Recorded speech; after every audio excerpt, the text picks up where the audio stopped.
kebanyakan orang tua dan anak-anak menyeberang jalan atau mengejar angkutan umum dan bis sekolah mungkin adalah bagian yang paling beresiko dari aktivitas berangkat sekolah. Bahkan ada juga sebagian anak-anak yang hidupnya lebih beruntung yang masih dapat berangkat ke sekolah dengan diantar menggunakan kendaraan pribadi sambil melawan rasa kantuknya untuk bangun pagi-pagi.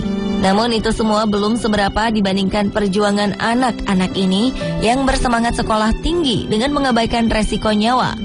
Dan berikut On The Spot telah merangkumnya dalam 7 perjuangan anak sekolah yang mengharukan.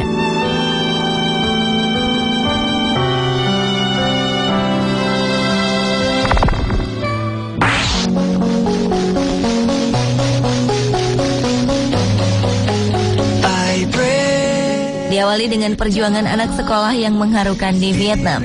Dalam kondisi normal, sungai Nam Po yang menjadi sumber kehidupan masyarakat setempat biasanya mudah diseberangi dengan cara berjalan kaki karena airnya hanya setinggi sekitar 60 cm.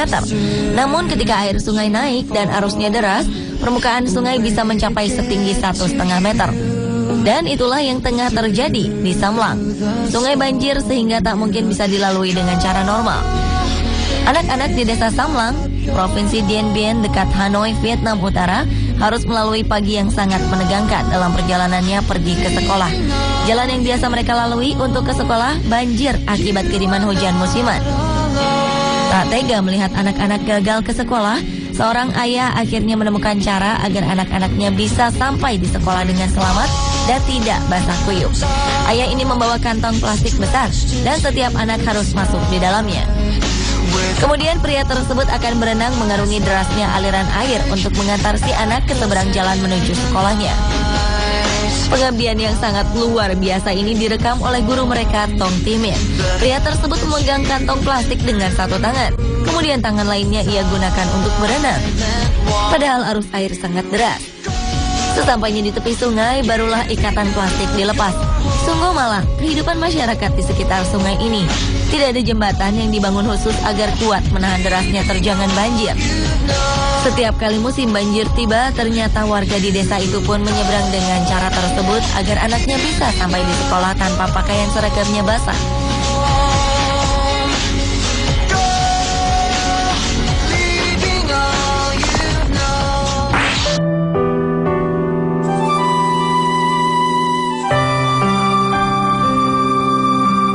Selanjutnya di Cina, terlambat masuk sekolah mungkin merupakan kebiasaan yang dapat dimaklumi dari anak-anak ini.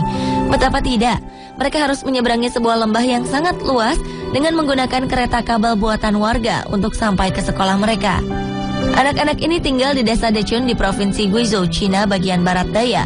Mereka bersedia mengambil resiko setiap hari hanya demi menimba ilmu. Yang lebih mengejutkan lagi, ternyata kendaraan yang penuh bahaya ini merupakan sebuah kemajuan bagi anak-anak tersebut. Karena sebelumnya mereka harus berjalan kaki yang memakan waktu sekitar 5 jam. Keadaan ini baru berubah pada tahun 2002 ketika seorang warga setempat bernama Hui Defang membangun sebuah jalur lintas kabel yang sederhana. Sangat jauh perjalanan yang ditempuh anak-anak ini setiap hari untuk pulang pergi ke sekolah. Karenanya pria ini memikirkan cara untuk mempermudah anak-anak di sana pergi sekolah. Ia pun memutuskan untuk membangun sebuah kereta kabel bagi anak-anak. Jalur ini juga bisa menjadi alternatif yang lebih nyaman bagi sekitar 100 anak-anak di desa untuk menuju ke sekolah. Hui dan 20 warga desa lainnya bekerja sukarela selama 1 bulan untuk membangun sistem transportasi ini. Sekarang jalur kabel tersebut menjadi satu-satunya titik akses ke dunia luar bagi sebanyak 2.000 warga desa yang tinggal di Dechun.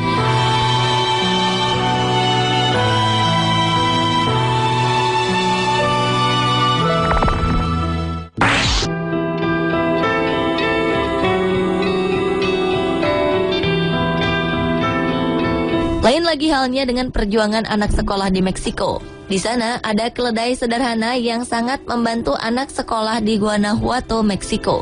Pasalnya, transportasi umum di pedesaan Manuel Doblado sangat buruk dan banyak anak harus berjalan sekitar 5 km ke sekolah. Pemerintah daerah menyumbangkan 26 keledai ke kota Olla de Agua untuk membawa anak-anak ke sekolah tepat waktu. Seorang siswa sekolah dasar bernama Mariana Vargas kini pergi ke sekolah dengan keledai bernama Filemon. Gadis cilik ini mengaku bila biasanya ia ke sekolah dengan berjalan kaki dan tidak ke sekolah saat turun hujan serta cuaca dingin. Kini ia bisa lebih cepat sampai ke sekolah dengan menunggangi keledainya.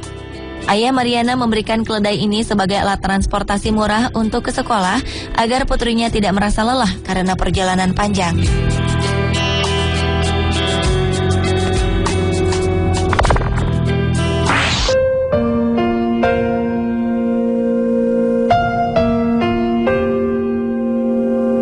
Berikutnya adalah perjuangan anak-anak sekolah di Filipina. Siswa sekolah dasar di sebuah desa terpencil di Provinsi Rizal di timur ibu kota Manila berangkat ke sekolah dengan menggunakan ban dalam yang dipompa untuk menyeberangi sungai menuju sekolah. Bahkan mereka tak jarang bolos dan mengunjungi rumah kerabat jika tiba-tiba sungai banjir akibat guyuran hujan deras. Siswa yang tak mampu membeli ban biasanya membawa plastik besar yang dibuat gelembung sebagai pelampung sekaligus pelindung alat sekolah mereka agar tidak basah.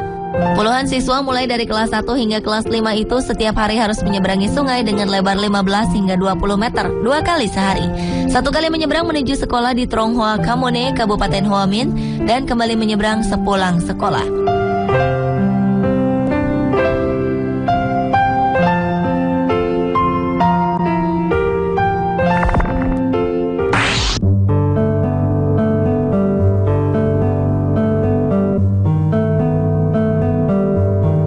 Masih dengan perjuangan anak-anak sekolah di Cina. Di desa Gengguan, Cina, setiap harinya para siswa harus melewati terjalnya jalan setapak di pinggir tebing buatan penduduk setempat. Meski sekolah dasar Banpo tidak jauh dari desa tempat para siswa tinggal, namun resiko perjalanan menuju sekolah itu tidak bisa dianggap mudah. Bagaimana tidak? Setiap murid asal desa tersebut harus berjuang melawan kecepatan angin, tebing terjal, dan ukuran jalan setapak yang tak lebih dari setengah meter. Perjuangan itu belum selesai. Terlebih mereka harus merapatkan badan ke tebing gunung ketika dari arah berlawanan ada pengguna jalan. Jalan setapak bekas saluran irigasi itu kini memasuki usia hampir 40 tahun. Meski masih ada jalur lain yang lebih nyaman ditempuh para siswa menuju Banpo, namun jarak tempuh yang harus dilewati memakan waktu 2 jam. Alhasil, ditemani Kepala Sekolah Su Liang Fan, sekitar 49 siswa setiap hari berangkat melalui jalur tersebut.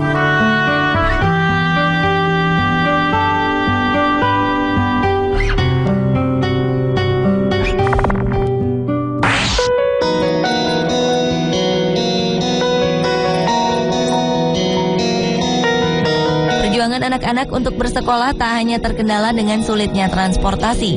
Namun di beberapa daerah pedesaan di Provinsi Hubei, Tiongkok, meja dan kursi untuk kegiatan belajar mengajar tidak disediakan. Bahkan siswa membawa sendiri perabotan ke sekolah, meskipun kadang-kadang ada bantuan dari kakak, adik, atau kakek. Ada lebih dari 5.000 siswa sekolah dasar dan menengah di kota Shunhei. Tapi pemerintah hanya memberikan 2.000 meja. 3.000 anak lainnya harus membawa meja sendiri dari rumah. Seorang murid berumur 5 tahun menggunakan meja dan kursi milik ayahnya yang juga pernah menggunakannya saat masih duduk di sekolah dasar pada 20 tahun yang lalu.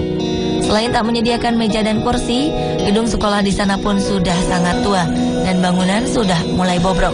Di beberapa daerah bahkan tak ada uang untuk membayar guru. Banyak orang tua di Shunhei khawatir harus mencarikan meja untuk anak-anak mereka.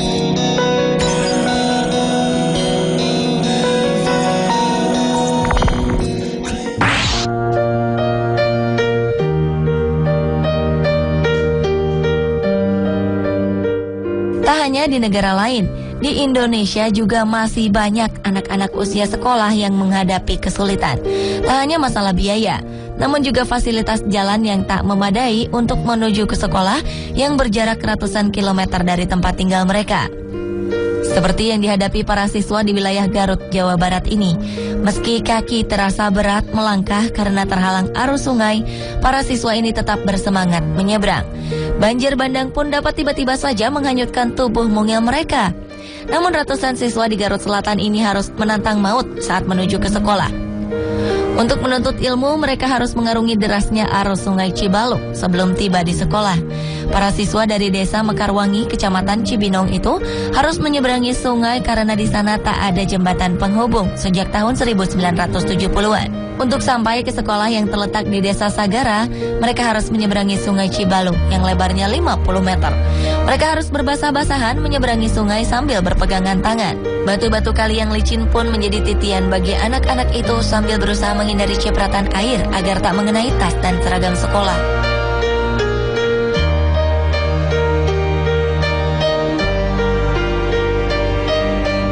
Pemirsa, itulah ketujuh perjuangan anak sekolah yang mengharukan versi On The Spot.